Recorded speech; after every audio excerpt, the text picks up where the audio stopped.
네 사람이 식사를 같이 했대요. A형, B형, AB형, O형. 왜 벌써 웃으세요? AB형은 자기가 그냥 하고 싶은 대로 하는 그런 좀 성향이 강하죠. 갑자기 밥을 먹다가 무슨 승질이 났는지 숟가락을 던지고 나가버렸답니다. 그러자 오지랖 넓은 O형이 궁금한 거예요. 앉아서 밥을 먹을 수가 없더랍니다. 제가 왜 나갔는지. 결국은 숟가락을 놓고 따라 나갔답니다. 무슨 일인지 알아보려고. B형은 그러거나 말거나 주변에 신경을 안 씁니다. 그냥 나만 편하면 되는 거죠. 그래서 밥을 그냥 계속 상관하지 않고 먹습니다. 그랬더니 소심한 A형은 밥이 안 넘어가는 거예요. 그래가지고 아무 신경도 안 쓰고 밥을 먹는 B형을 쿡쿡 찌르면서 한마디 합니다. 야, 혹시 제 AB형 나 때문에 삐져서 나간 거 아니야? 신경 쓰지 않아도 될 일을 다 신경을 쓰는 거죠. 저는 B가 뭘 것 같아요? 어떻게 그냥 한 번에 알아맞히네요?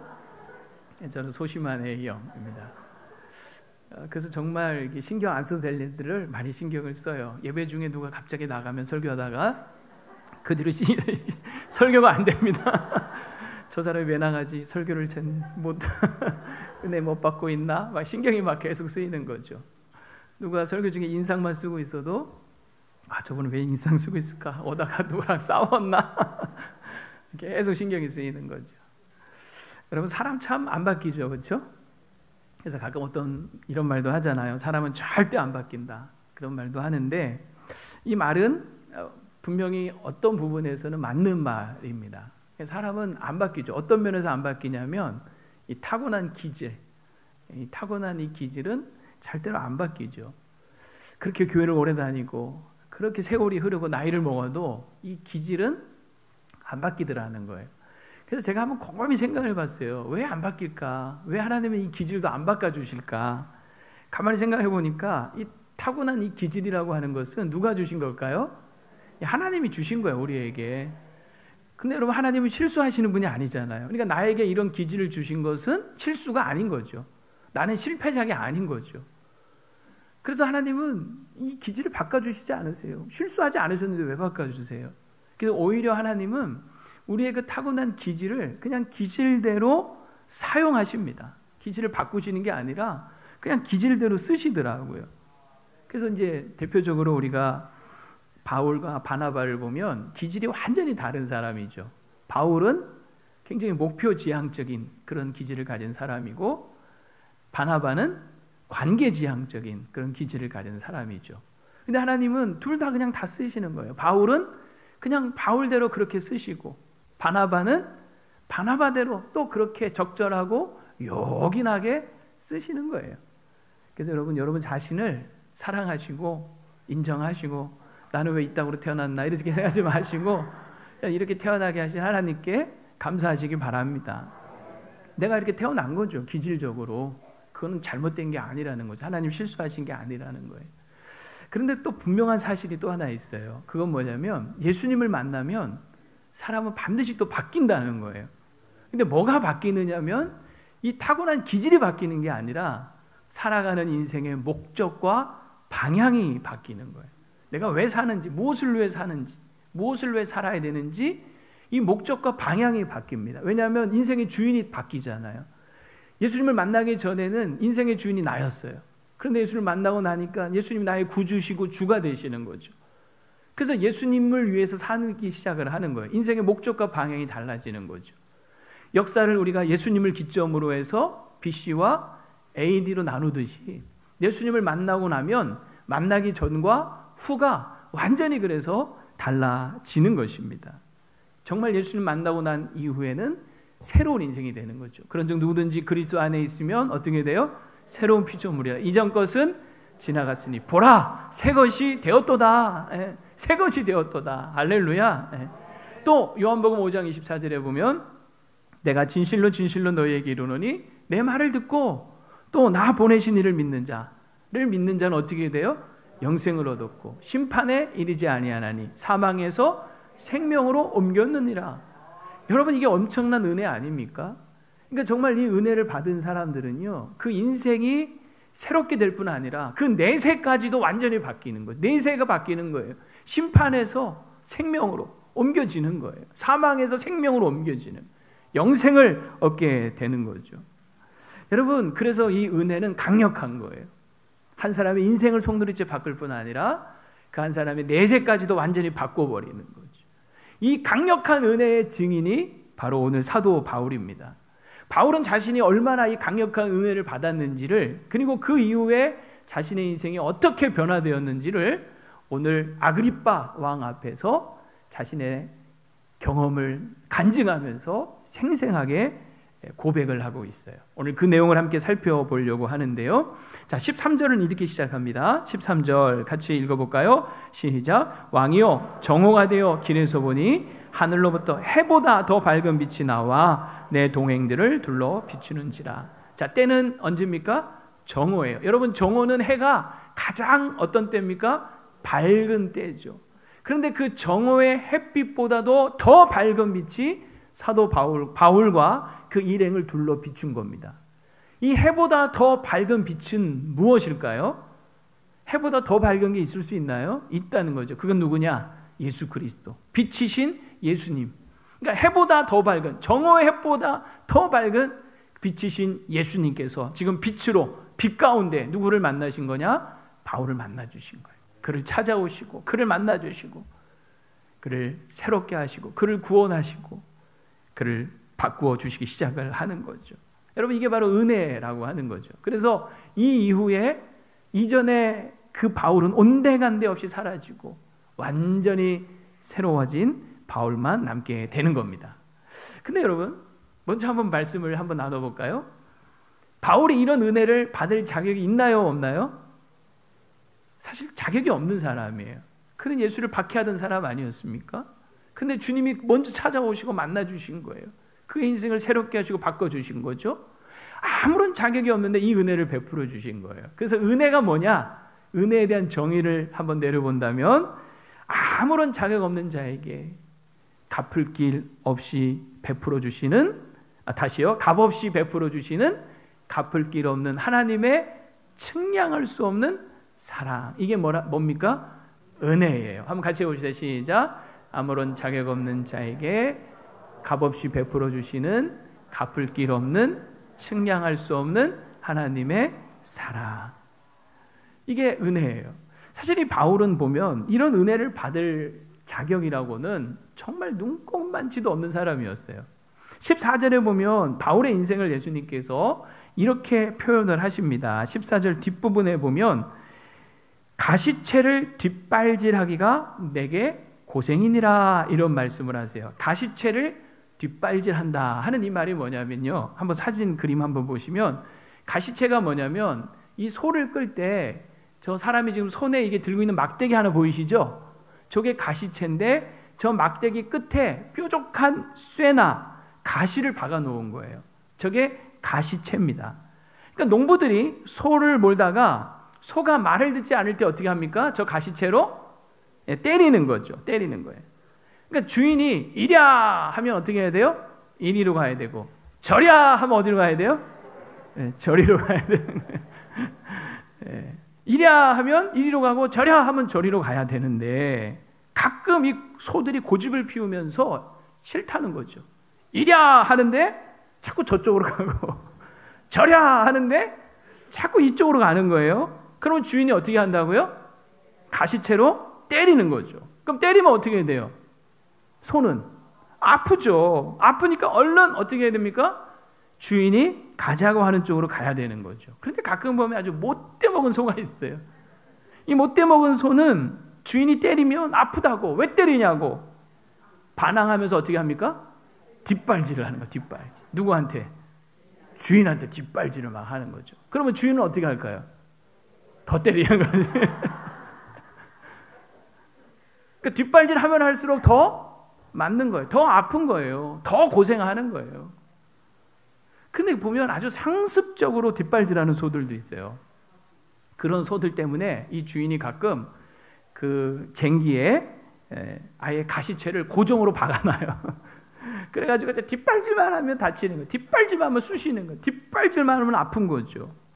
근데 분명한 것은 뭐냐면 아무리 뒷발질을 해도 주인을 이길 수가 있습니까?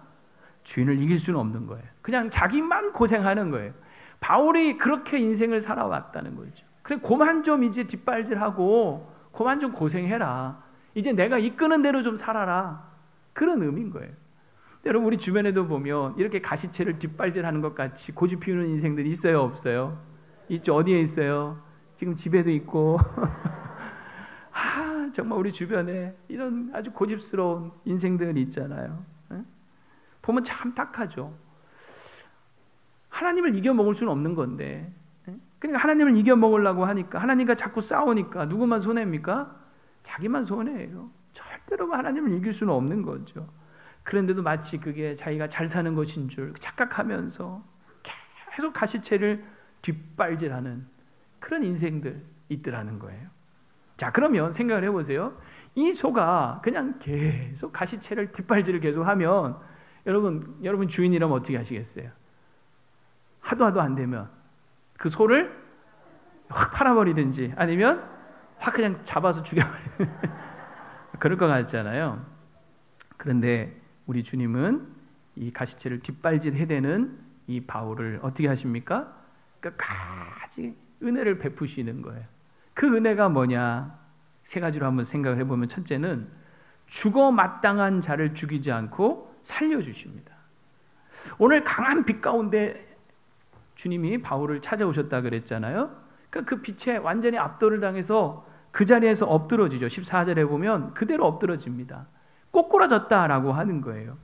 그리고 이어서 하늘에서 벼락 같은 소리가 들립니다. 무슨 소리가 들렸습니까? 사울아, 사울아, 네가 어찌하여 나를 박해하느냐. 바울이 깜짝 놀랐겠죠. 하늘에서 이런 큰 소리가 들리니까. 그러니까 부들부들 떨면서 15절에 주님 누구십니까? 하고 물어요. 그때 주님이 뭐라고 말씀하셨어요? 나는 네가 박해하는 예수라. 여러분, 이 말을 듣고 바울이 얼마나 놀랐을까? 아마 심장이 툭 떨어졌을 것 같아요.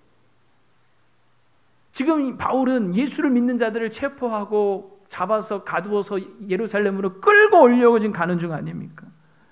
그런데 그 예수를 믿는 자들을 체포하러 가는 중인데 예수님이 나타나셔서, 죽은 줄 알았던 예수님이 살아계셔서 지금 자기에게 말하는 거예요. 나는 네가 박해하는 예수라. 야, 얼마나 여러분 놀랬을까요? 아마 바울이 속으로 아마 이런 생각하지 않았겠어요? 이제 나 죽었구나. 나 이제 죽은 목숨이구나. 왜냐하면 보통 이 다음 말이 뭘 것 같아요? 왜 네가 나를 박해하느냐? 나는 네가 박해하는 예수라. 그 다음 말은, 예상되는 말은, 네가 나를 박해했으니 나도 너를 가만두지 않겠다. 내가 너를 다시는 일어나지 못하게 할 것이다. 지금 땅에 엎드러져 있잖아요. 너 다시는 못 일어날 줄 알아? 이게 여러분 예상되는 말 아니냐는 거예요. 그런데 예수님은 그렇게 죽어 마땅한 이 바울을 죽이는 대신 용서하시고 살리시죠. 다시 이렇게 세우시는 거예요. 이게 여러분 은혜인 겁니다. 여러분, 이게 바울만의 얘기인가요? 우리 얘기는 아닌가요? 우리도 다 죄로 말미암아 죽어 마땅한 죄인들이잖아요.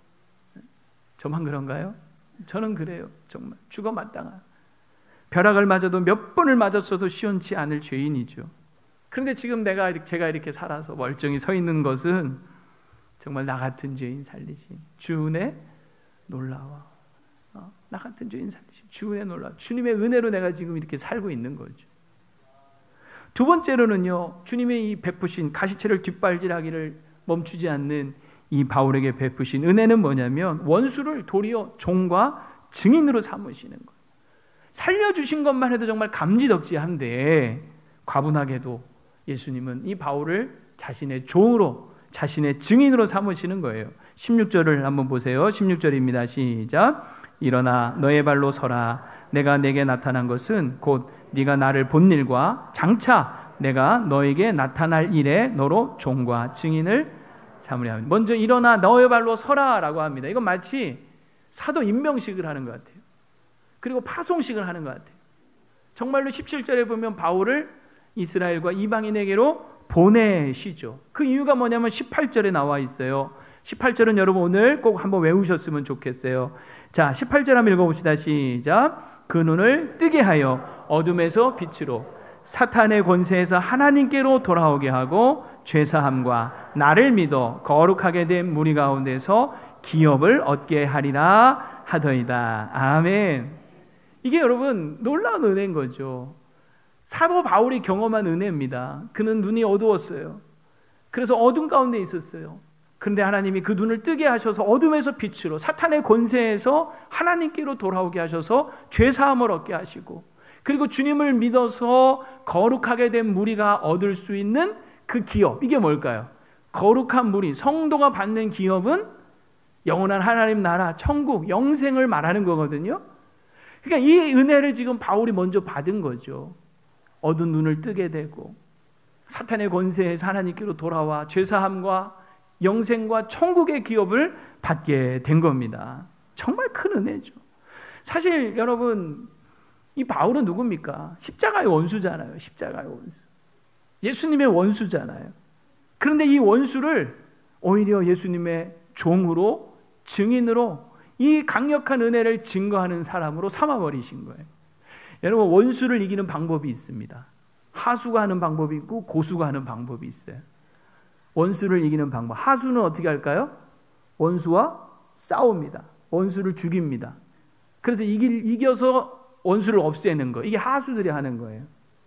고수는요?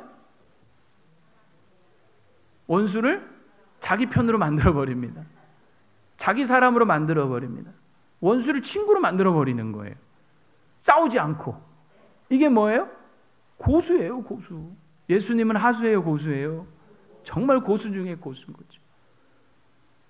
원수 같은 이 바울을 자기 종과 증인으로 삼아버리신 거예요. 이 강력한 은혜를 받은 이 바울은 그래서 이 강력한 은혜의 증인으로 목숨을 걸고 주님을 위해서 남은 평생을 살아가는 겁니다. 여러분, 이거 남의 얘기 아니잖아요. 우리도 마찬가지잖아요. 우리도 다 예수님 믿기 전에는 눈이 어두워서 어둠 속에 있었고 사탄의 권세 아래 있었잖아요. 죄 가운데 있었잖아요. 거룩한 무리가 받는 기업이 아니라 지옥의 아름목에 떨어질 인생들이었잖아요. 근데 그런 우리를 우리 주님께서 어둠 가운데서 빛으로 인도해 주셨고, 사탄의 권세에서 하나님께로 돌아오게 하셨고, 죄사함을 받게 하셨고, 성도가 받는 영원한 기업, 천국을 우리에게 약속해 주신 거죠. 원수 같은 우리를 이렇게 주님의 증인으로, 종으로 불러주신 겁니다. 그러므로 오늘도 우리가 이 주님의 은혜의 강력한 증인들이 꼭 될 수 있기를 축복합니다. 이걸 모르는 사람들이 우리 주변에 있어요. 여전히 어둠 속에 사탄의 권세 아래 죄 가운데 지옥으로 향하는 사람들이 있어요. 우리 가정에도 있고 우리 이웃에도 있고 우리 친구들 중에도 있고. 어떻게 하실 겁니까? 그러거나 말거나 할 수 없는 거죠. 그들을 빛으로 하나님께로 돌이키라고 우리를 먼저 부르신 거예요. 주님의 종으로 삼으시고 증인으로 삼으신 거예요. 우리 주님의 강력한 증인들 꼭 되시기를 축원합니다. 세 번째로 이 가시치를 뒷발질하기를 쉬지 않았던 이 바울에게 베푸신 은혜가 뭐냐면 위기에서 도우셔서 사명을 감당하게 하시는 거죠. 바울은 즉시 이 부르심에 순종합니다. 19절에 보면 하늘에서 그 보이신 것을 내가 어찌 거스를 수가 있겠습니까? 그렇죠. 하늘의 부르심을 받았는데. 그래서 20절에 보면 즉시 그는 다메섹과 예루살렘을 비롯하여 유대 온 땅과 이방인에게까지 회개하고 하나님께로 돌아와서 회개에 합당한 일을 하라라고 복음을 전하기 시작을 하는 거죠. 참 잘한 거죠. 여러분, 복음을 전하는 자의 발이 가장 아름다운 발 아니겠습니까? 정말 바울 잘한 거예요. 그런데 하나님의 기뻐하신 일은 사탄은 또 싫어하죠. 그래서 방해가 막 일어나기 시작합니다. 21절에 보면요, 21절 유대인들이 성전에서 나를 잡아 뭐 하려고 합니까? 죽이려고 합니다. 여러분, 바울의 그 전도 여행을 보면 수없이 많은 이런 위기들을 겪죠. 특히 3차 전도 여행 마치고 예루살렘에 돌아왔을 때는 막 그냥 바울이 성전을 모독했다는 이유로 잡아 죽이려고 막 때리고 난리가 났어요. 정말 맞아 죽을 뻔했어요. 그런데 여러분, 이런 고난만 있는 것이 아니죠. 우리가 주님을 위해서 살다 보면 이런 고난도 받지만 그러나 또 하나 주님의 도우심도 경험하게 됩니다. 사람들이 나를 죽이려고 했지만 2절에 보면 하나님의 도우심을 받아 하나님의 도우심이 강력하게 임하는 거죠. 맞아 죽을 뻔했는데 그때 하나님이 도우셔서 천부장이 개입을 하여 그를 그 폭행으로부터 건져주고, 그리고 바울을 죽이려고 40여 명의 사람들이 먹지도 않고 마시지도 않고 바울 죽이겠다고 자결단을 구성해서 벼르고 있었지만, 그러나 오히려 하나님은 이 바울을 가이사랴까지 470명의 로마 군대로부터 철저하게 보호하셔서 그리고 무사히 도착할 수 있도록 도우시는 거예요. 이거 다 지금 지난주 우리 새벽 예배 때 다 나왔던 말씀들이죠. 기억나시죠? 예. 하나님이 도우시는 거예요. 그러니 털끝 하나 건들 수가 없게 되는 거죠. 그래서 여러분 22절을 계속 보시면 하나님의 도우심을 받아 내가 오늘까지 내가 지금 이렇게 서서 살아서 수없이 많은 사람이 나를 죽이려고 달게 들었지만 내가 오늘까지 이렇게 서서 지금 당신 아그리빠 왕이요, 내가 당신 앞에서도 높고 낮은 사람 앞에서 이렇게 증언하고 있습니다. 무엇을? 선지자들과 모세가 반드시 되리라고 말한 것, 즉 구약 성경에 예언된 그리스도에 관한 것. 23절에 보면 그게 뭐예요? 그리스도가 고난을 받으시고 십자가에 죽으셨다가 죽은 자 가운데서 다시 살아나실 것, 부활, 십자가와 부활을 증언을 하고 있는 거죠. 그분은 다시 살아나셔서 이스라엘과 이방인들 모든 만민에게 빛을 전하시는, 자기에게 빛으로 다가오셨던 그 주님이 모든 이스라엘과 이방인들 만민에게 빛을 전하실 것입니다 라고 하는 이야기를 지금 아그리빠 왕 앞에서 탁 증거하고 있는 거예요. 놀라운 일인 거죠. 바울이 어떻게 왕 앞에서 이런 예수의 십자가와 부활을 증언할 수 있었겠냐는 거예요. 하나님께서 뭐 하신 겁니까? 도우심이었던 거죠. 여러분, 이건 남 얘기가 아니잖아요. 우리도 복음을 전하다 보면 사람들이 다 좋아하지는 않아요. 특히 원수마귀 사탄은 얼마나 싫어하는지 몰라요. 그래서 온갖 비난, 조롱, 또 멸시 뭐 이런 걸 받게 되죠. 전도지 이렇게 나눠주면 여러분 고맙습니다, 수고하십니다, 아유 감사합니다 하는 분은 몇 명이나 돼요? 10명 중에? 2명? 예, 2명. 한두 명은 그래도 같은 교인이라고 성진교회에서 왔네요, 아유 수고 많으세요 하는 분도 있는가 하면요, 벌써 전도지 주는 거 알면요 오다가 어떻게 합니까? 싹 돌아서 이건 양반이죠. 주니까 받아요. 받고선 어떻게 해요? 바로 버리죠. 심지어는 밟고 가죠. 얼마나 속상해요. 막 우리를 막 조롱하는 것 같잖아요. 전도한다고 구청에다가 민원 넣어서 못하게 만들고 이게 여러분 다 우리가 전도하다 보면 당하는 일들이에요. 그러나 또 하나 중요한 건 뭐냐면 고난만 있는 것이 아닌 거죠. 그렇게 고난 속에서도 하나님의 도우심이 있어서 우리가 분명히 복음을 전할 수 있게 되는 줄로 믿습니다. 전하지 않아서 문제지, 전하면 하나님의 도우심이 나타나는 거죠. 꼭 우리가 이 하나님의 도우심을 경험할 수 있기를 축원합니다. 자, 이게 바로 바울이 받은 은혜예요. 이 은혜 때문에 정말 가시채를 뒷발질하기를 쉬지 않았던, 도저히 변할 것 같지 않았던 바울이 완전히 새롭게 되는 겁니다. 이런 걸 보면 사람이 변하는 것은 막 사람을 잘못했을 때 책망하고 벌 주고 지적하고 비난하고 망신 주고 체벌하고 겁줄 때가 아니에요. 이런 건 한계가 있어요.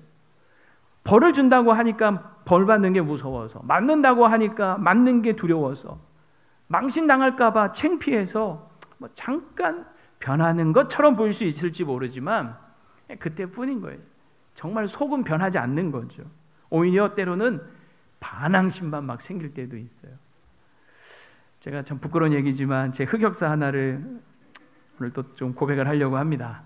오늘 고백, 하나님의 사랑을 고백해야 되는데 저는 저의 부끄러운 과거를 하나 고백합니다. 때는 지금으로부터 29년 전인 1995년, 오래전 이야기예요. 용인에 있던 어떤 한 교회에 제가 중고등부 전도사 시절입니다. 주일 예배를 드리면 꼭 예배 다 끝나서 오는 애들이 있어요. 2녀석이 중3짜리 남자아이들 보면 꼭 끝날 때 이제 광고하고 이제 주기도 막 하기 전에 딱 들어와요. 왜 그럴까요? 집에서 이제 교회 갔다 왔냐 하면 갔다 왔다고 얘기하는 거죠. 갔다 오긴 왔잖아. 언제? 다 끝나고. 그래도 이제 교회 왔다고 얘기는 할 수 있는 거죠. 안 갔다 왔다고 하면 혼나니까. 그래서 밖에서 실컷 지들 할 거 하고 놀다가 예배 끝나기 전에 딱 와서 집에서는 오늘 교회 갔다 왔어. 이렇게 얘기를 하는 거예요. 이제 제가 이것을 알고 제가 불러서 놓고 단단히 주의를 줬죠. 너희들 그런 거 아니다. 어? 예배 이렇게 소리하면 안 된다 하면서 타일 넣었어요.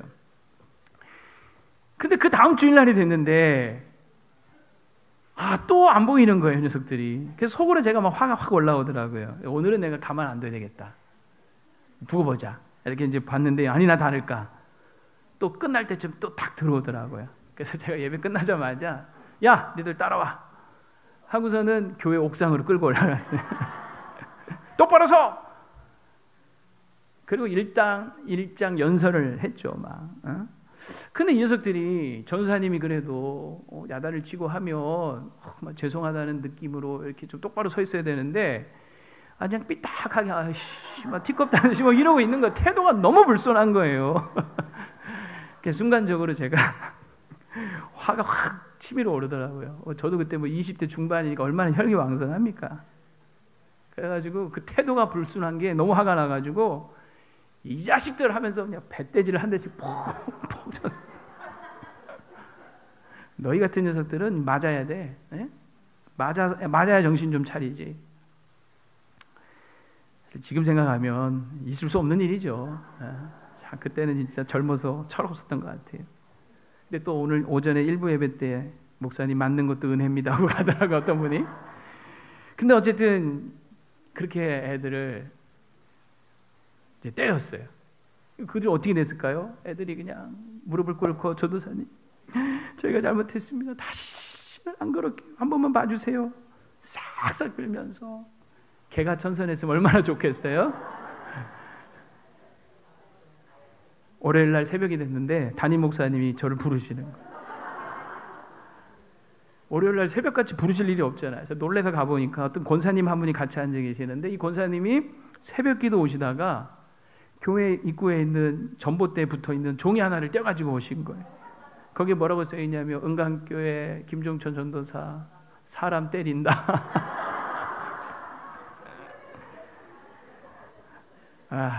애들이 앙심을 품고 거기다 그렇게 고발을 해버린 거예요. 지금 생각하면 진짜 애들한테 그때 안 맞은 게 다행인 것 같아요. 옥상에서.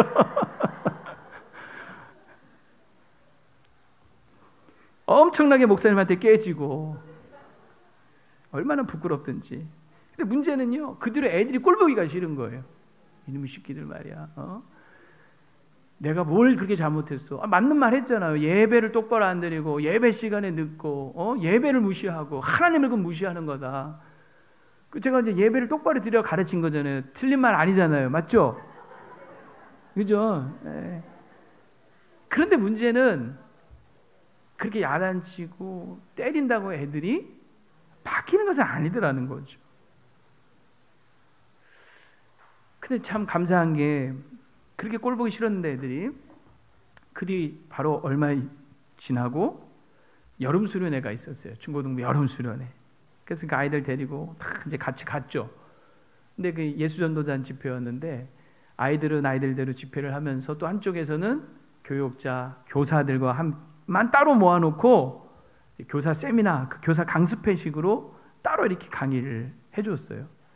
근데 이제 그때 제가 무슨 말씀을 했는지는 전혀 기억이 안 나요. 근데 분명히 기억나는 게 하나가 뭐냐면 그때 그 강의를 들으면서 그 설교를 들으면서 제 생전 처음으로 정말 바닥에서 떼굴떼굴 구르면서 통곡하며 회개하며 울었어요. 여러분 가끔 왜 정말 뭐 바닥에서 떼굴떼굴 구른다 그러잖아요. 그게 그냥 말이 아니라 진짜 실제로 막 사람들 다 있는 데서도 막 바닥에서 막 떼굴떼굴 구르면서. 그리고 나서 그 뒤로 제가 바뀐 거죠. 그렇게 꼴보기 싫었던 그걸 만약에 거기다 붙여놓고 이놈의 새끼들 그 마음이 저도 싹 다 풀어지고 오히려 회개가 되고 애들을 그렇게 한 거에 너무너무 미안하고 내가 무슨 짓을 한 건가 하면서. 그리고 나서 그 아이들을 보는데 애들이 달라져 보이더라고요. 이뻐 보이는 거예요. 그리고 그 아이들이 이해가 되고 그 삐딱한 중3짜리 남자아이들 얼마나 사춘기 질풍노도의 시기 그 아이들을 그대로 수용해주고 포용해주고 인내해주게 되더라고요. 그랬더니 애들이 그 뒤로 조금씩 제 말을 듣고 예배 안 늦고 예배를 드리기 시작을 하더라고요. 애들이 변하더라는 거죠. 아, 그래. 사람 때리고 욕하고 정죄하고 비난하고 잔소리한다고 변하는 게 아니구나. 은혜가 사람을 바꾸는구나 하는 걸 생각을 했어요. 요즘 가끔 아이들 어떻습니까? 여러분 아이들 교회 온다고 해놓고선 집에 그냥 앉아있는 거 보면 속에서 막 천불이 올라오죠. 그래서 엄마는 너 아니면 걱정할 게 하나도 없어. 야, 내가 큰 거 말하냐? 그저 주일날 교회에 빠지지 말라고 했는데 그거 하나 못 들어주냐? 어째 너는 엄마 근심 덩어리냐? 쏟아놓는 거죠. 막 주일날 은혜 받아놓고 와서 그게 은혜가 아니라 아이한테 막 스트레스 다 풀어버리는 거죠. 교회 온다고 그래놓고 소파에 누워서 리모컨 돌리고 있는 아들을 보면 정말 막 등짝 스매싱을 때리고 싶지 않습니까? 근데 그러면 애는 그 다음 주에 더 안 오는 거죠. 더 반항하는 거죠. 아이고 온다고 했는데 못 왔네. 아유 엄마 많이 기다렸는데. 엄마 너 기도 많이 하고 왔어. 너 그거 기억해라. 하나님 너 절대 포기하지 않고 엄마도 널 위해 계속 기도할 거야. 점심 먹었니? 엄마가 뭐 해줄까? 갑자기 변한 엄마를 보고 애가 공포심을 느껴가지고 엄마 다음 주 저 교회 갈게요. 이런 역사가 일어날 줄로 믿습니다. 여러분 경건이 채찍이 되면 더 마음의 문을 닫아버리는 거예요. 근데 경건이 은혜로 변하면 마음의 문이 열릴 줄로 믿습니다. 이게 예수님의 방식이에요. 예수님은 항상 죄인을 대하실 때 누가 봐도 죄인인데 누가 봐도 세리고 누가 봐도 창녀고 누가 봐도 나쁜 짓을 많이 했는데 그 죄인을 대하실 때 항상 정죄하는 대신에 먼저 은혜로 대하시더라는 거죠. 대표적으로 삭개오를 한번 보세요. 모든 사람들이 이 삭개오의 만행을 보면서 다 손가락질하고 왕따시키고 따돌리고 가까이 하지도 않고 그랬잖아요. 근데 예수님은 그를 먼저 찾아가시죠. 그리고 그의 이름을 불러주시죠. 그의 존재를 아셨다는 거죠. 그의 집에 들어가시죠. 사람들이 막 비난하고 난리가 났어요. 죄인의 집에 들어갔다고. 근데 예수님은 자신이 비난을 받을지언정 그 삭개오를 비난하지 않으시는 거예요. 그리고 그와 함께 하루를 머물면서 그의 인생 이야기를 들어주시고 하룻밤 여러분 그냥 잠만 주무시다 나오셨겠어요? 그와 깊은 교제를 나누신 거죠. 여러분 삭개오는 그때부터 변한 거 아닙니까? 자기 재산 다 팔아서 가난한 자들 나눠주고 남의 거 뺏은 거 4배로 갚아주고 정죄하고 비판해서 변한 게 아니라 품어주고 은혜를 베풀었더니 변화된 거예요. 여러분 은혜를 베푼다라고 하는 말은 다른 말로 기회를 준다 하는 말입니다. 분명히 잘못을 했기 때문에 벌을 줘야 되는데 벌을 주는 대신에 기회를 주는 거죠. 그러니까 기회를 준다라고 하는 말은 시간을 준다 하는 말이에요. 시간을 준다 하는 말은 기다려준다 하는 말이에요. 기다려준다 하는 말은 믿어준다 하는 말이에요. 이때 사람은 변화되는 거예요.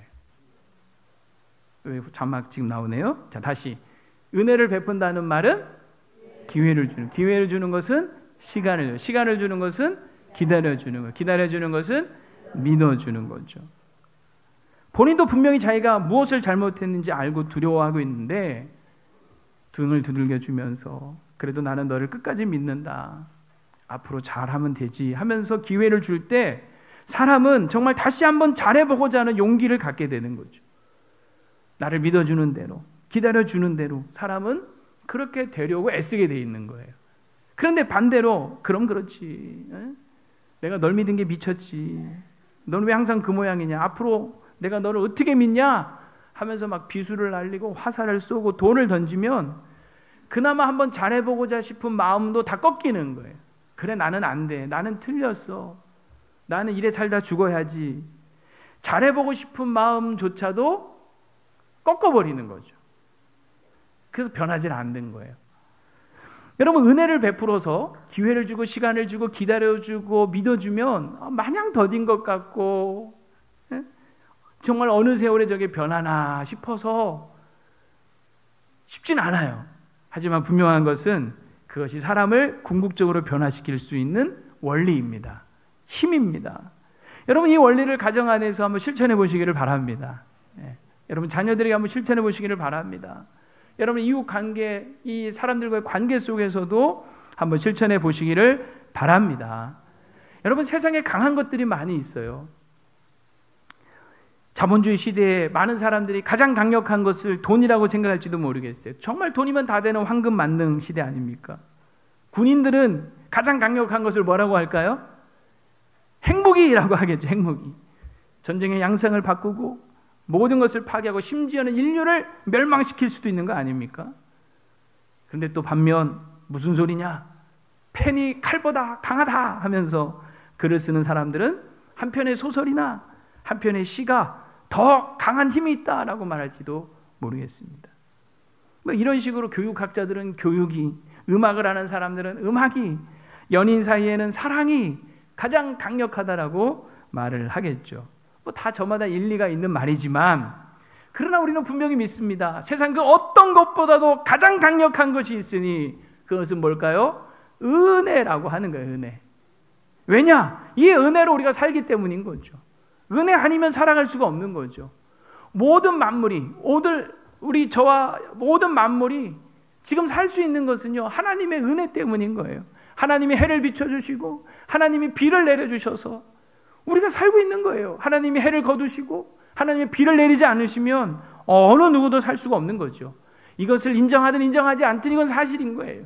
우리는 은혜로 사는 거예요. 은혜 없이 살 수 없는 거죠. 더욱이 이 은혜는 우리를 완전히 변화시키는 거죠. 변할 것 같지 않았던 인생이 완전히 변화되고 심지어는 내세까지도 완전히 변하는 거 아닙니까?